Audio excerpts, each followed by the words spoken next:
Morning, everyone. Good morning, sir. I Morning. put, yeah, I Poonam Digwani, member of Industry Institute Interface Committee, and I welcome you all for today's webinar. As a part of Student Development Activity and Corporate Connect, IMDR continuously organizes webinars by various renowned industry experts. And today, amongst us, we have Mr. Sunil Pakalpati as our speaker of the day. He is none other than our alumni. We are proud to have him today. He works as a chief executive officer at NTC Logistics Hong Kong Limited. He had also worked as a marketing and sales director at DHL Global Forwarding Indonesia. Sunil sir has 22 years of exposure to international logistics and business development, trade and travel experiences in 19 countries across Asia, America, Europe, Middle East, and Africa. He's a very proactive and a customer oriented professional and a great team player with a proven track record of building solid networks internally and externally. I feel privileged to have gotten this opportunity to introduce a guest of his stature. On a final note, sir, we are very grateful for your presence amongst us today. Without any further addition, I would like to request sir to take over. Over to you, sir. Thank you, Poonam. Thank you, Dr. Nagar. It's been an honor and it's a privilege, great privilege to be part of this session. I will try and do justice to it. Although I do find the introduction a bit humbling, I personally consider myself, far lesser in stature. But nonetheless, thank you very much for the wonderful, very generous and very kind introduction. It's good to reconnect with the institute. It's been now. I graduated in '99, so it's been more than 20 years. And speaking with you all, uh, fortunately, unfortunately, if we had the chance to do this in person, it would have been even better. But I guess we have to make the most of what we have today. So I'll quickly move on with my presentation, and I'll try and keep it very, very short. I'm open to take questions either at whichever point you would like to ask the questions, or if you want to stay on till the hold on to the questions till the end of the session. I'll try my best to answer you as best as I can, and if there is something that I'm unable to, I will try and research and get back to you, either directly or through the faculty. So with that, thank you very much. Thank you for joining. I understand your time is very precious. Today is Friday. Thank God it's Friday. So I'll try and keep this very short and very simple. So, to begin with, I want to deliver a key message to my fellow IMDRites. I want to share with you all my journey post IMDR. I think those 2 years were among the best years of our life, and in not just in terms of learning, but also in terms of the fun and the exposure and the experience that we got there. I'll also be sharing with you some of the global market trends because I'm from the freight background, so I can share with you some of the indicators on how the global air freight and the sea freight market is trending and what we can expect in the near future. After this, I'm going to share with you viewpoints from a customer. As part of this preparation for this session, I have done some surveys with key customers who manage global transport for large multinational organizations. So they have a more holistic view, not just for a specific market, but their experience and their job role determines or requires them to have an understanding of the not just the local but also the global trends and how they need to adapt to this. I've selected basically one client. I can't name you. I won't share the name because of confidentiality reasons. But it's a pretty large conglomerate, and it's in the engineering and manufacturing sector. I've also shared. I've done some survey interview with some of the other CEOs of very big, large multinational forwarding companies to get their perspective on what we should share with the alumni. And lastly, I've also spoken to another alumni member who's also a logistics consultant, and he's also an advisory board member. So the idea is to try and give you a flavor of what some of the seniors in the trade are, how they are reading this, how they are interpreting these changes, and what is their perspective, rather than just give you a monologue of what I feel personally. Of course, in the end, I'll summarize in 2 slides what is the key challenges and the key opportunities that I see as a result of this survey that I've done prior to this session. So my personal message to the team is, each of us needs to have our own personal goal statement, and we need to ensure that we work towards it positively and in a manner that is with a lot of ethics and integrity. This is very important because I believe the pandemic, especially, has proven that it's end of the day, it's we're all in the human business and we're all about people. So the key differentiator for any organization, be it large or small or medium, is based on the people who are involved. End of the day, it's the same airports, the same ports, it's the same ICDs, terminals that we are working with, but it's the people who make the difference, who go the extra mile. Now, as far as this COVID is concerned, I think I don't have to say anything negative about it because I leave that to the Indian media and, of course, the other global media as well, who are extremely negative about this whole situation. But I believe the human race has the tendency and the resilience to fight back and overcome this. So, like all other things, like depression and this is also going to be cyclical. Eventually, this is going to pass by, and I see that we are actually we're actually getting a little more traction, a little more progress on how we are addressing these COVID challenges, not just on the business perspective, but also on the healthcare side of it in terms of how the vaccines are developing. And there's one company that has delivered more than 2 billion doses worldwide. So I guess the importance of logistics in today's world becomes more pronounced vis-a-vis before pre-COVID. So the message here is it's not all doom and gloom. It's not as bad as it looks. And there are a lot of evolving opportunities that are probably higher than the challenges that we're facing today. This crisis has also created many innovative solutions, and this has basically fast paced or accelerated the digital growth or the digital roadmap of companies across the globe, the spectrum. Effectively, what this also means is that there are more opportunities for diversity and inclusion. You will see more and more female members at senior leadership teams, at the board levels of many companies, not just in logistics but in other businesses as well. And also, this has given us a chance to uh, firsthand witness some really inspirational leadership examples, which are very, very empathetic. And I guess that brings us to a topic that is very, very vital, back to the people who run the business. And the last and the key message that I want to share with you all is let's all contribute to and leverage from the IMDR network. We are a great institute. I think it's a matter of pride every time we look back at it. It's like listening to the national anthem. You get goosebumps when you hear about IMDR. So whatever little we can do to make not just our own journey but the journey of others who are with IMDR or were with IMDR better, leveraging the network, that would be my key message to you all.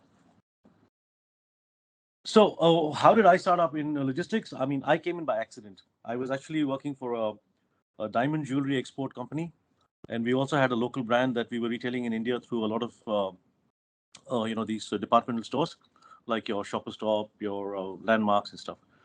But it was actually because of two juniors from the 2000 batch, Meghraj Singh Chudasma and Avinish Mahodia. This is where these guys are currently. One is in Ahmedabad and the other one is in Singapore. So these guys were actually doing the internship at Limur in Bombay, and I was working for the Podar Group, the jewelry company in Bombay. And when one of the four management trainees backed out from the program, they were looking to backfill the position, and that's how I got an opportunity. I got to know about this opportunity through these two gentlemen, and the rest, as they say, is history. So after which, I think it's now been about 23 years in this business. I've worked in about 5 countries, living and working in 5 countries. So it's been a great journey. And again, the key call or the key message that I want to deliver here is that the alumni network doesn't just help you upwards, but also downwards. So even your juniors can be of great support to you, and I'm a live example of that. So before I actually get into the presentation, I want to just express to you that although I was introduced to in this call as the CEO of NTC Logistics Hong Kong, I must share with you all that I've moved on for personal reasons, and I'm right now on garden leave. So the views that I expressed here are purely personal for internal discussions within IMDR. I do not represent any organization at this point in time. I'm a freelance consultant, and most of my projects are pro bono, meaning I do not charge for this. Uh, The data that you will see, some of the graphs, some of the information is has been sourced from some publications, but most of it is from public domain. It is easily available on the internet, non-proprietary, and no copyright information is being shared, because we obviously don't want to infringe on somebody else's intellectual property and stuff like that. So, and of course, I would welcome you all to ask any questions that you may have.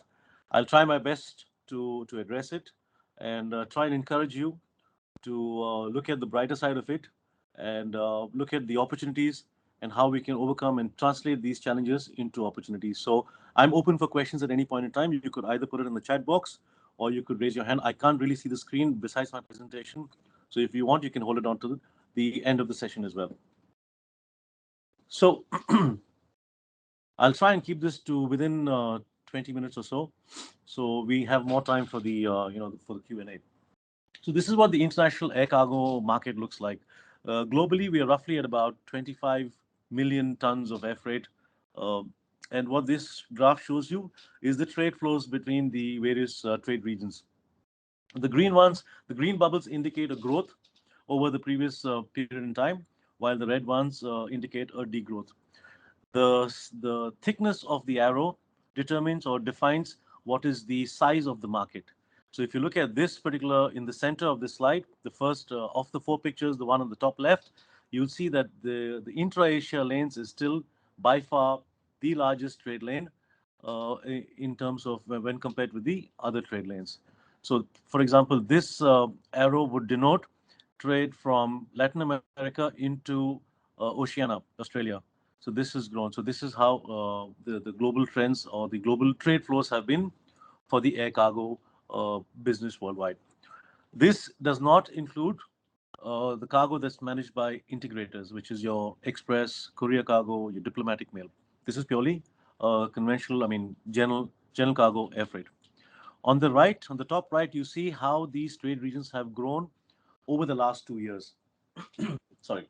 So you can see that China is the country that's grown the highest, and so on and so forth. There's been a dip in the Middle East and Europe as well.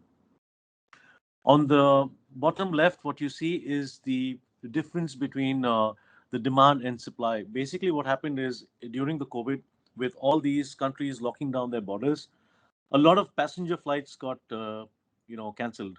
I mean, I give you an example of Cathay Pacific. I mean, if you have to compare their operations now post COVID, I think they're roughly at about 3% of what they used to fly before the actual COVID situation started. So that's the kind of impact. What it means to us is that that much of capacity from the belly, the passenger belly, it gets removed from the market, and therefore, when you have the capacity shortage, it is bound to happen that the freight rates go up, because there's always an interplay between demand and supply, be it any business. What can we expect basis? What's our reading from this whole thing? Is the trade is still going to be very volatile.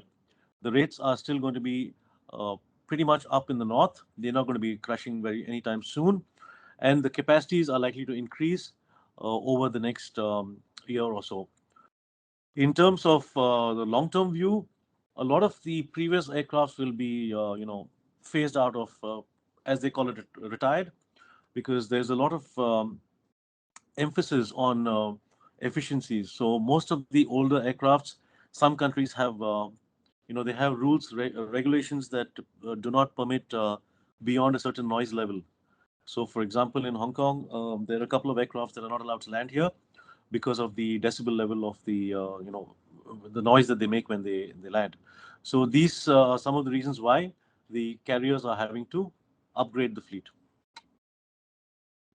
If you have to look at 2021 as a snapshot, uh, the cargo yields, and this is again for the airlines and the operators, has gone up more than 2x, that is 200%. The load factor, which is how you deploy your actual supply vis-a-vis demand, has gone up by 15 percentage points, and overall the growth is out of Asia Pacific is about 1 million. So overall, it still looks quite positive. The key message that I want to deliver here is, if you look at this slide, the top left, the ratio of freighter versus belly. This shows you how much of cargo actually moves on, in the belly on the PAX flights, and how much of it is moving on freighters. Um, On the left, you can see the various types of aircraft that are being retired. As I mentioned earlier, it's primarily because of the operating costs of these carriers. And the second reason is also because of the configuration of the aircraft. So those aircraft that are more difficult to load, most of the cargo that flies international is palletized cargo. Loose cartons are shipped lesser vis-a-vis palletized cargo, and it becomes difficult for you to optimize the load for these aircraft that you see on the left-hand bottom of the slide. In terms of capacity, this slide is basically I wanted to just draw your attention to one point. The reason I mentioned this up here is because the current capacity operated for Amazon is now 7% of global domestic air cargo capacity. This was roughly 2% about 5 years ago. So that's the reason now I put up this slide so you can see how the e-commerce boom is shaping up, and that is going to be still one of the game changers, not just for Amazon but also for India. You see a lot of stories around e-commerce in the B2C segment. You see a lot of traction there. So this is basically about what happens in terms of how the regulations change, and what's the trend, and which are the carriers that are what's been their progress. Uh, how many of them are a lot of people are actually having to relocate their airline bases because of the quarantine rules. So every time the government, local government in any country changes the quarantine rule, it has an impact on the airline because they have to look at crew rotation, and their operating expenses obviously go up. So this has obviously created a lot of disruption, and the most recent, of course, has been the Omicron, where the more and more countries have they've tend to seal the borders again. This is the trade region wise the forecast of the GDP, and it's I mean most of it is the good news, of course, for us is within Asia Pacific we're still clocking the highest with a CAGR of about 4.5%. On the right side, what you see is how the demand or the tonnage has shaped over the last 1 year or so. And on the bottom left, you can see the yellow denotes the freighters, and the gray denotes the passenger capacity or the passenger belly capacity that's been used to move cargo. What this means is that a lot more of the passenger flights are being converted to freighters. They remove the seats, and of course, you need some certifications. You have to comply with FAA regulations, and then you're able to operate these passenger flights as freighters. On the bottom right, you see the jet fuel trend. This is important because roughly 30% of the cost of any flight operation depends on the fuel, and where you procure it from, how you hedge it, and what's your contract like, what's your forward contract like. So this also shows you how the fuel has been trending since 2011 till 2021. Uh, this slide basically tells you how much the prices of the air freight rates have gone up. If you look at the baseline of 2019, it's gone up by almost 100% in 2020 and almost 200% in 2021. So what this means is that when your cost of transport goes higher, obviously some part of it will be passed back to the customer, right? So this will lead to an inflationary trend unless organizations are able to, really manage their efficiencies and are able to optimize their supply chains. This is something that is bound to have a ripple effect, and you will have inflationary trends coming up.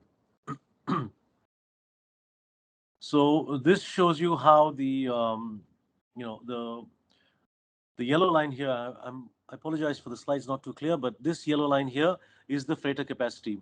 So if you see, more or less, it is fairly straight. It's fairly a straight line.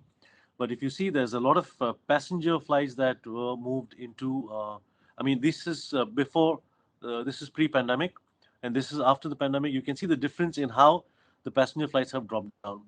What this means is this much of capacity that was earlier being used by forwarding for freight has gone out of the market. Moving on to sea freight, the global non-bulk containerized cargo is estimated to be roughly 160 million TEUs. This shows you what is the trade flows. Again, the largest lane by density is by volume is the intra-Asia lanes. So yeah, this is just for information on how the trade flows are and how they have performed over the previous year in time. This is a slightly controversial slide because like I said, everything is cyclical, right? So for 10 years, the shipping lines really suffered. From the late 90s, I mean, from the late, let's say 2008, 2009, from that recession till 2020, almost virtually all the carriers were bleeding. And there's something called a Z score, and everybody used to have always a very, very negative score. But over the last 2 years, the shipping lines, of course, have done extremely well. They've managed to really deliver some numbers which are unheard of. What this means for the trade is that you'll have more and more acquisitions and mergers happening. We've seen the CMA CGM acquisition of SIVA, Maersk acquisition of Lifeng Logistics, of Senator. So I guess that is something that we have to be, we can anticipate more of this into the near future. Uh, but from a trade standpoint, the biggest challenge in the ocean freight side has been the sailing reliability. What it means is that the difference between estimated time of sailing and actual time of sailing. These are levels I mean, in 2021, especially last year, has been one of the toughest years for us, which means you're looking at if they say the sailing reliability is at 33%, what it means is that 1 out of 3 vessels have not sailed on time. Why does this happen? Primarily because of port closures and some country regulations where they follow a very tight norm around the COVID restrictions. So even if there is a 1 or 2 cases and a particular port goes into lockdown, it has a ripple effect on the rest of the trade. The rotation of the carrier, the sailing route, of course, has to be it has to be deviated, and also the other reason is a lot of the inland ports, because of the lockdowns, there was a lot of issue in terms of getting the containers back from the ICDs to the base ports. So this also has created a lot of issues for equipment imbalance and availability. Of course, some of the bigger guys, the bigger players like your Walmarts and your Amazons and your IKEAs, last year they actually chartered full vessels, the entire vessels, for their own in-house cargo based on SOCs, which is the ship-on containers. So that's the follow that we see. We don't see the situation improving anytime soon. What this means is that probably we need to plan our shipments better, and that's one of the ways that we can potentially overcome this particular challenge. So moving on to what the customers have spoken and what is their estimate on, or what is their understanding or interpretation of how or what are the changes that this particular crisis is going to bring about to us. I think this is very text heavy. I'm not going to run through the whole of it. I'm going to share the slides through Dr. Nagar, so you can always refer to it offline. But the key points is what I've tried to highlight here in bold. I think what the customers have told us is they need to look at building long-term resilience and sufficient flexibility to manage the operations capabilities. They're also seeing that more and more companies are focusing on technology as an enabler, and they're looking at applied analytics, artificial intelligence, and machine learning. The second point is in terms of how the profiles are changing, how the business profiles are changing. As I mentioned, you know, earlier, roughly 1/3 of global trade would touch China in one way or the other, either inbound or outbound. It is not just, it's true for most of the global multinational companies that at least a quarter, I mean, a third of their EBITDA would come in from the trade in and out of China. But over the last 2 years, what we've seen is because of the over dependency on one country, a lot of countries are now following a policy which is a strategy which is called the China plus one. So we see a lot of manufacturing moving out of China into the other low cost countries like Vietnam or Thailand, Indonesia. So you see a lot of companies actually looking at the nearshoring model instead of what conventionally 10 years ago everybody was talking about offshoring, outsourcing, offshoring. That is the key on driving the cost down. But because of the disruption in the supply chains, there is now a shift to look at nearshoring or having to rethink their entire sourcing strategy as well. Of course, the other thing is because of this pandemic, the investments in a lot of e-commerce has gone up, and there's a lot of assets as far as the contract logistics space is concerned.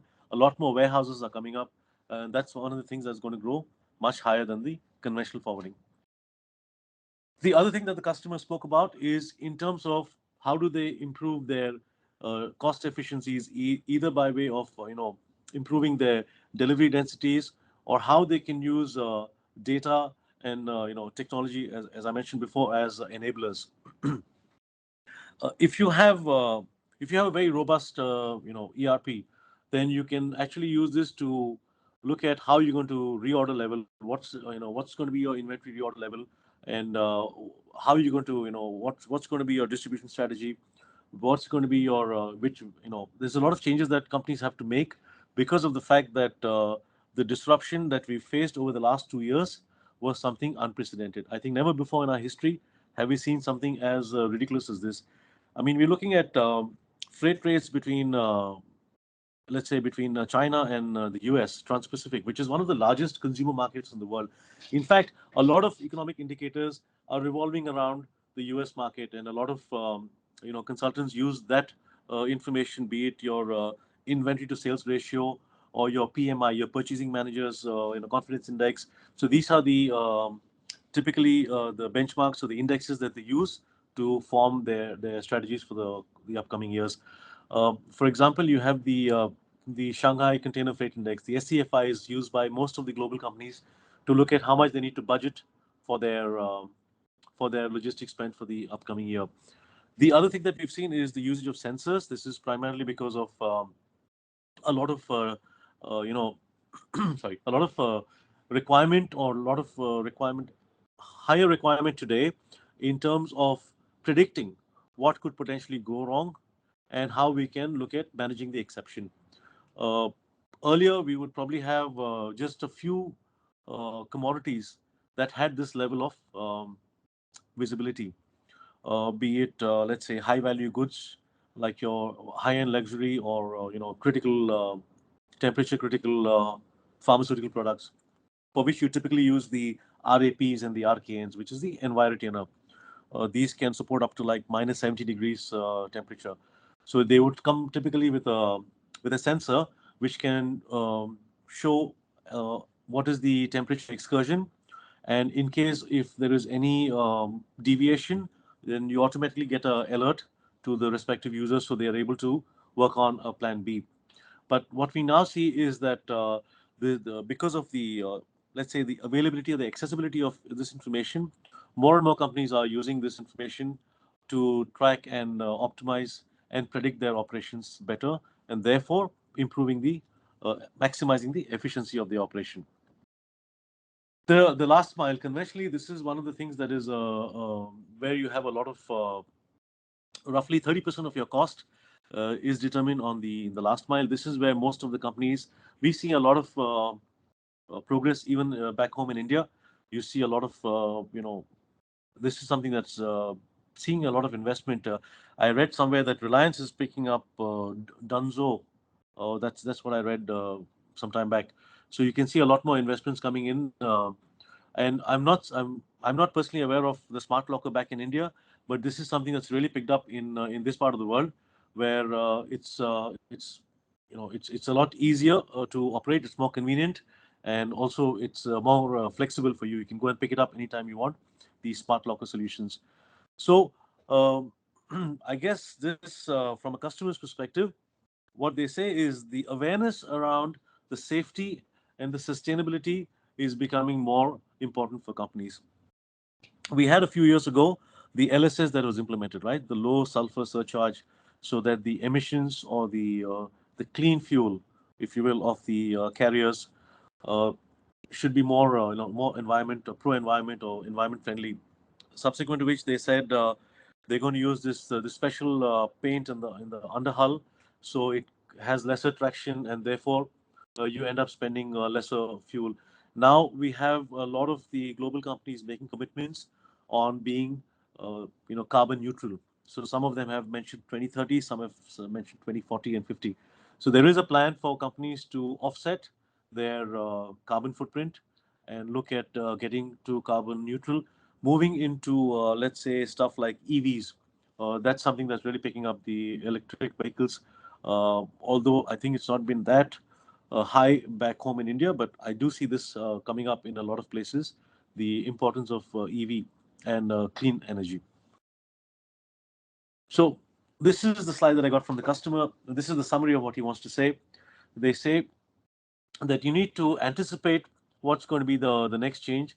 You need to look at the key points here is risk mobilizing, sensing, analysis, and configuration. So it's like setting up a nerve center which looks at your it's like your disaster response team or something, which then looks at how the organization has to replan or reevaluate what are the things that how what are the actions that they need to take to mitigate the disruptions. But this is here to stay. This is not something that's going to go away anytime in the near future. So it's up to us how quickly and how efficiently we respond to this. So the next phase. Any questions so far? If not, I'll continue. I think I'm already running a bit low on time. So this is the viewpoint from the other gentleman that I spoke about earlier. He has run about 3 or 4 companies before, in and held very senior leadership team positions in global forwarding companies. So for him, what he meant to say is the key challenge today. Excuse me. The key challenge that COVID has presented is communication. This is the main disruption. So, because of the COVID situation now, the speed at which change is happening is much faster than before. So, what it has is it has an impact on your demand, production, procurement, dispatch, and logistics. So, as per what they want to say us is that they need to look at setting up visibility at a higher level.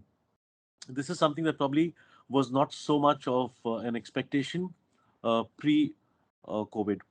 The second requirement, of course, is to digitalize as far as possible your workflows and automate regulatory compliances and use smart analytics and intelligence to assess performance and also explore new business opportunities. Um, in terms of visibility, a lot of companies are now using telematics and probably what you get today in terms of shipment visibility is more comprehensive than what it was before. I mean, take the example of your Swiggy. I mean, if you order something if you order some food home, you get to see every stage of the order. Uh, Earlier, this is something that we probably didn't have maybe 10 years ago or something. I don't think we had this about 5, 10 years ago. So similarly, there's a lot of automation that can be done in terms of setting up manual pre-alerts, or I can see a lot more companies moving towards QR codes. And when you go to FedEx, you have to scan a QR code and punch in all your information there. So you no longer get an error bill. It's virtually paperless. But the benefit of this is that you can choose whether you want the alert as a text message, as an email alert. So they have managed to automate in a sense, the customer service part of it. So a lot of companies are now focusing more on how they can automate their processes, eliminate waste, and of course improve efficiencies. So you can also make sure that less and less of human errors are seen into the future. Excuse me. The other thing, of course, is regulatory compliances. If you look at a typical export or import, and I'll speak this purely from an India perspective, um, of course, there's a lot of measures to try and simplify this or to make it more efficient. I've seen a lot of companies applying for the AEO, not just the manufacturers but also the logistics companies. Of course, this makes it much easier for them to fast track the customs clearances. This has been one of the pain points for us earlier. But if you are able to, I mean, I'll give you a classic case in point. If you have the FMC registered BL for the US and you have the AMS done, it's much easier for you once you've filled in the AMS, automatically the BL gets printed out, and every party to the chain is aware of the same information. So the transfer of information is much faster, can be made much faster, as if we are able to automate the regulatory compliances and leave an audit trail, which is critical for in case of any deviation. This should not just help productivity, but also increase the accuracy, and therefore shipment clearances can be faster. So, in terms of the emerging new normal, the viewpoint is that there will be a lot of trade shifts and market patterns for a product or a service. I'll give you the example of the leather business. A lot of leather exports out of India, they would typically procure the raw material or the accessories from China. But the moment the in the first wave back in 2020, you could see that a lot of people managed to uh, source from Italy or Germany, for that matter, to get the accessories so they could still execute the order. What this means is that this is something that is going to keep on happening in the future as well. You may have to look at sourcing from alternate locations. You have to be ready to try out newer markets and newer products because a lot of the existing businesses are conventionally downtrading, and this will then help the organization also set up more a healthier pipeline based on potential leads. So it's very important that we have the competitive intelligence and we analyze the industry trends. I think the key point is to be a sharp observer where we're able to pinpoint where the next opportunity is. I mean, every time there is a surge in cases in a particular country, you'll see there's a rush for PPE kits, or there is off late what I've seen in the last few weeks. There's been a lot of surge in demand for rapid test kits because the rate at which this particular wave is, the cases are multiplying, multifold.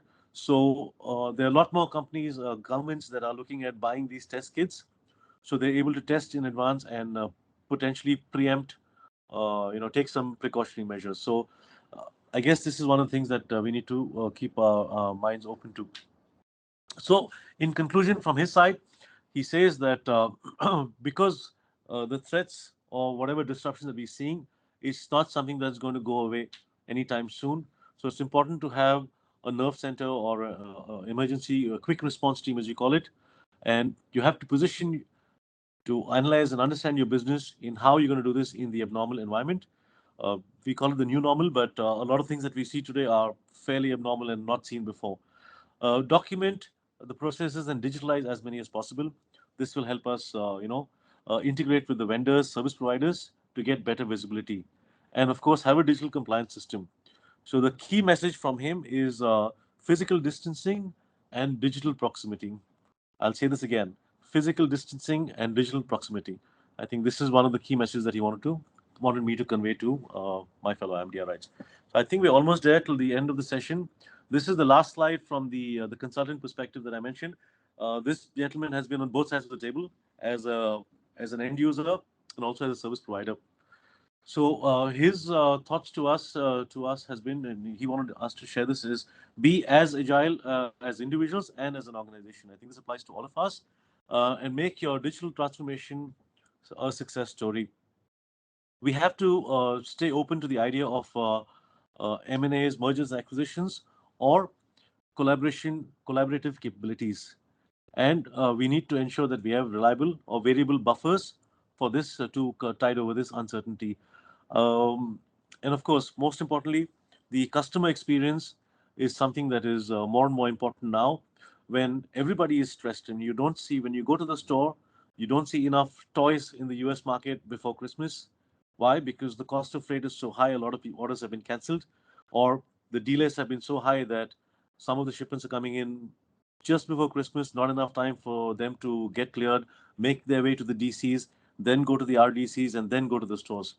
So I guess the customer experience is something that we all of us have to be very very aware of in any business for that matter, be it from the service industry or from the product industry. And I guess the last and final point, of course, is to develop talent and bridge whatever skill gaps that we see as a requirement for the future. So I guess with that, I've come to the end of the session. This is a lot of text, but it's just an expansion of what I said in the previous slide. And to conclude this session, I think the summary of challenges as I see it is, of course, the disruption to supply chains. I mean, this is something that is may vary in intensity, but this is something that we can be rest assured we're going to see more and more of this as what we've seen over the past 2 years. Capacity would continue to contract because the cost of operations are getting higher, and there's a lot of bottlenecks across the globe because of these various changing rules and regulations. The infrastructure will not be something that can be. I mean, it's not something that will be addressed overnight, but we do see this as one of the challenges, especially from the India perspective of business. I think this is one area where there's a lot of room for growth for us as well. Of course, there's been a lot of announcements of resuming travel bubbles, but not too many have actually established this. But there is a hope that into the future we will get what is called as your vaccine visas, and we should be able to like for example in Hong Kong you have the app and you can upload your vaccine records. So if you don't have the vaccine, you cannot enter restaurants. And there is this is just one of the examples. Into the future, maybe this will get more pronounced and more prominent. And we also have to bear in mind the regulatory changes, primarily because of the trade relations between countries. So the last 2 points are in a way interlinked, and there is an interplay between that. But that said, that is just the challenges part of it. I think the most important thing is to look at the opportunity, and this is where people like us have an opportunity to make a contribution, uh, to participate in this, and to be part of this evolution, to be part of this process of improvement. I think there are ways of us. I mean, there are what we need to really look at is how the supply chain can be optimized further, and this is could be right from from your sourcing, not just your logistics, but also your sourcing, and then of course your distribution. There's going to be a lot more investment, as I see, in improving efficiencies in transportation today, especially for a country like India.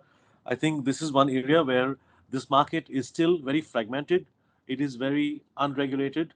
It is therefore there's a lot more investment that you will have in. I mean, recently I read about FedEx acquiring, pumping in money into delivery from from the FedEx ground business unit. So also there's going to be a lot more development is in terms of improving our infrastructure. I can expect to see more ICDs coming up, more terminals coming up with special capabilities, especially on the cold chain. I think we are one of the world's largest exporters of. I think we play a big role as far as this whole vaccine manufacturing is concerned. So technology enabled service enhancements, whatever can improve the customer's buying experience, whatever can make a customer come back to us to buy again from us, to retain a customer's loyalty, anything that we can do is in terms of whatever innovation that we can do is something that will be a huge opportunity for us. And lastly, I think sustainability. If you look at the amount of waste that we have generated over the last 2 years, the masks that we've used or whatever kits that we've used, the amount of plastic that we've actually consumed, I think it's more and more important for people to look at how these can be, reduced, replaced, recycled, or made more sustainable. So I guess this is one more area where there's going to be a lot of focus for us. So with that, I come to an end. I hope it wasn't too long and it wasn't too boring. So my last message for you, and the key message for you, of course, is your network is as important as your work. So please make use of the IMDR network. It's a great institute to be part of. I'm very happy to be with you all here. And if there is anything else that I can do for you all outside of this session, I'm on LinkedIn. You can reach out to me. I may or may not be able to help immediately, but I'll give it my best shot. So that's a promise. Thank you very much. Thank you so much, sir. So now we are going to invite questions from the students of IMDR. Students, you are requested to please raise your hand. Good morning, sir. Sir, you talked about the disruptions in the supply chain. So one of the disruptions can be the congestions on the port. So Correct. yes, sir. So what can be done to resolve the port congestions issue? Okay, it's a very good question, Aditya. I think this is something that a lot of customers have faced. What we've done in, again, I won't name the organizations, but what we've done is we've come up with a flexi gateway solution, wherein let's say there is a particular port that's getting congested, then we look at what's the next best option. So we look at, let's say, there's some cargo that we've trucked down from Tianjin, in mid or mid north of China, all the way down to Hong Kong, because at that point in time, that was the better option, although it meant a slightly higher cost. But in terms of landed transit time, it was still better. So a lot of forwarders are actually using alternate gateways or flexible gateways to mitigate this port congestion issues. Okay, thank you, sir. Now I would like to invite Abhishek to ask his question. Yes, thank you, Poonam. Good morning, sir. Morning, Abhishek. Sir, while talking about improvements and automation in systems in your presentation, if I'm not wrong, you mentioned AEO and AMS. So, what are these things? These are things are related to the technology. Could you please explain that, sir? No, AEO is actually the authorized economic operator. This is a certification given by the governments, and this is run by the International Council of Customs. So you have to apply for this. It's a very rigorous process. It takes roughly 3 years to secure this, and there are various levels of the AEO. So there are various standards to it. But to get the first one, I think it takes about 2 or 3 years to, if I'm not mistaken, to get this. What it means is that then the shipment that you clear, it's much faster because there is lesser examination or inspection along the clearance process. The AMS is the Advanced Manifest System. This is more of a security. It started more of as a security requirement where you punch in all the information on the shipper consignee, your non-consignor declaration. It's more of a security thing, which started in the US, but of course then moved on to a lot of other countries as well. So these are the AEO is more of a certification or a concept. The AMS is more of a trade practice, which is mandatory, used primarily to, let's say, more for security reasons, for cargo security reasons. Okay, okay. Thank you, sir. Gopal, kindly unmute yourself and ask your question. Thank you. Sir, first of all, it was very insightful session. My question is, how can we improve the sustainability development in air logistics as well as sea logistics in upcoming days? Okay. uh, Thanks, Gopal. Means, That's a tough one. what are the different ways? Sorry, what are? What are the different ways to improve the sustainability Okay. development in both the logistics portion? Okay. So let me try and break the question down into two.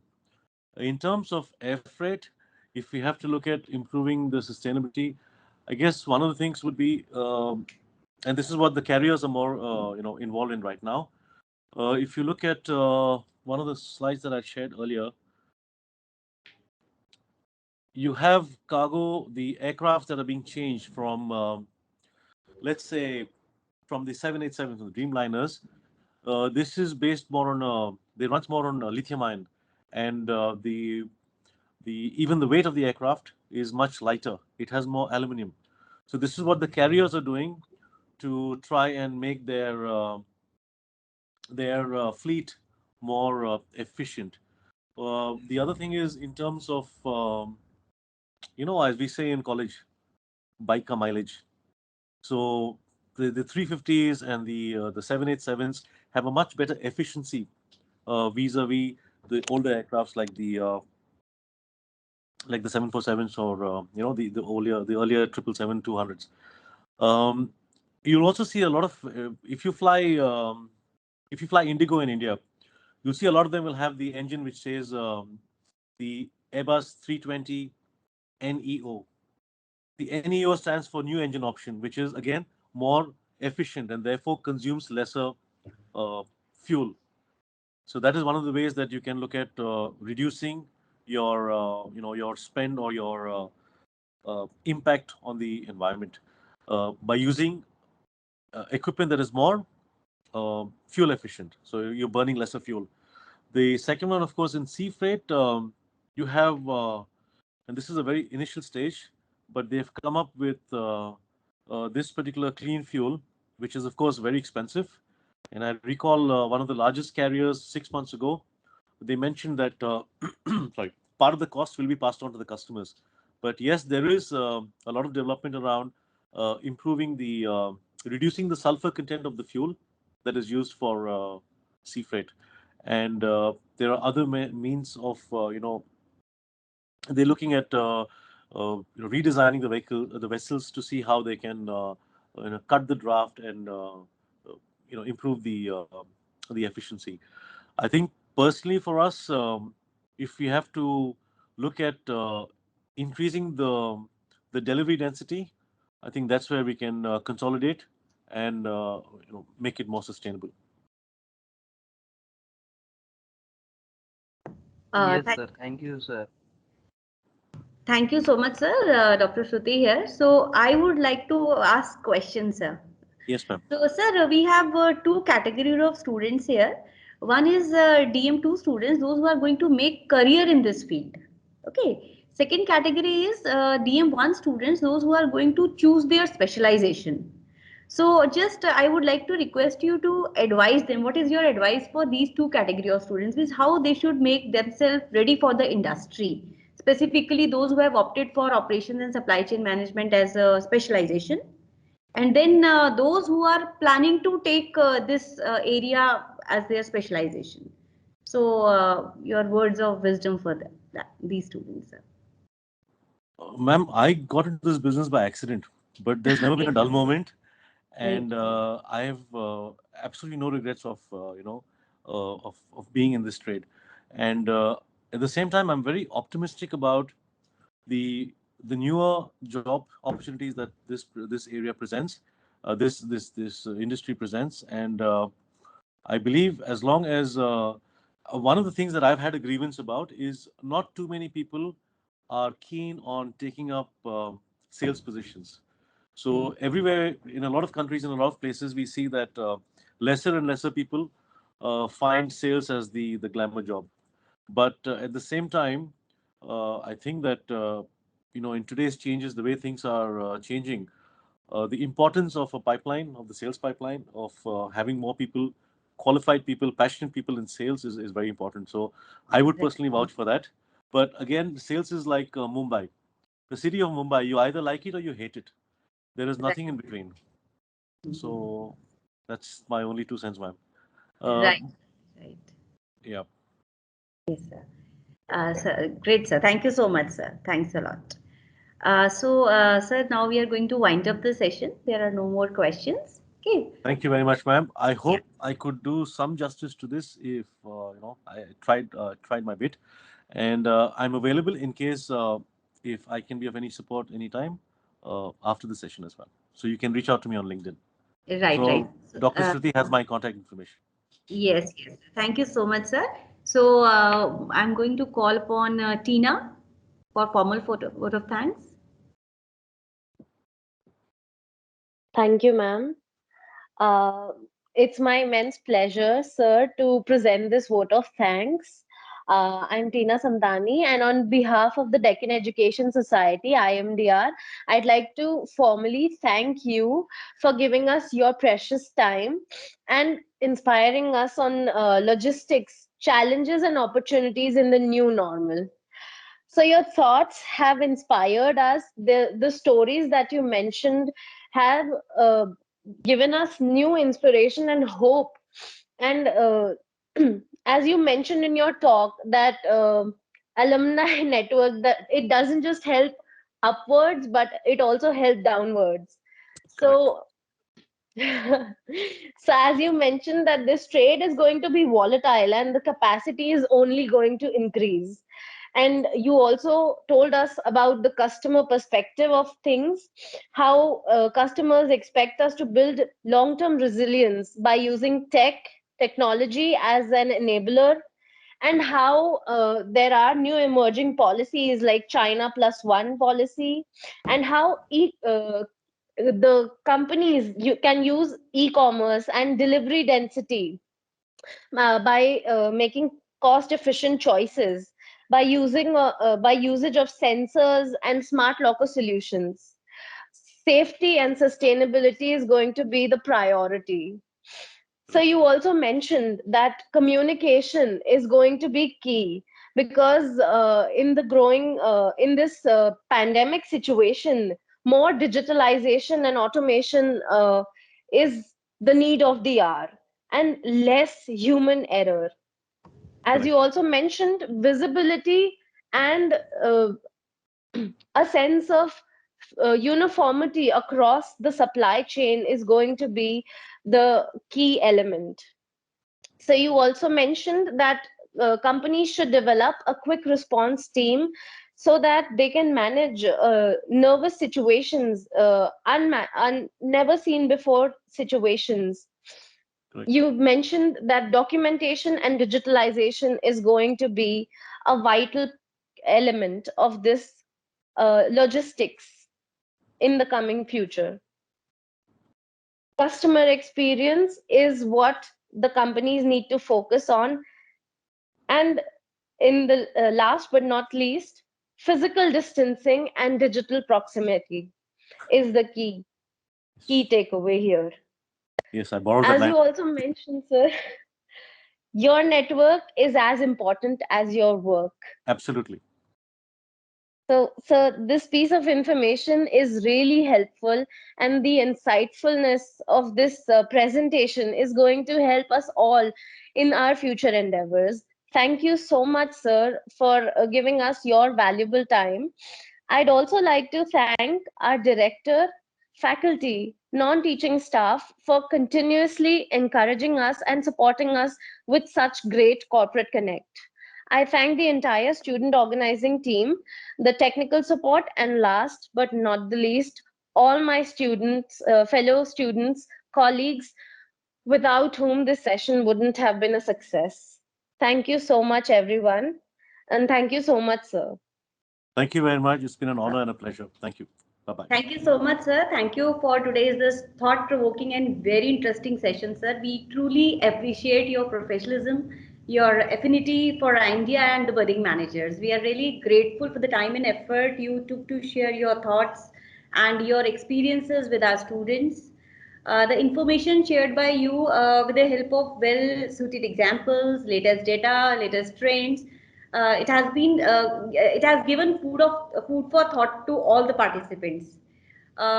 Thank you so much for answering variety of questions meticulously, sir. This was undoubtedly very enriching session, and all the participants took some very invaluable takeaways from this wonderful session, sir. Thank you so very much. Thank you, ma'am. It's been a pleasure and an honor. Thank you.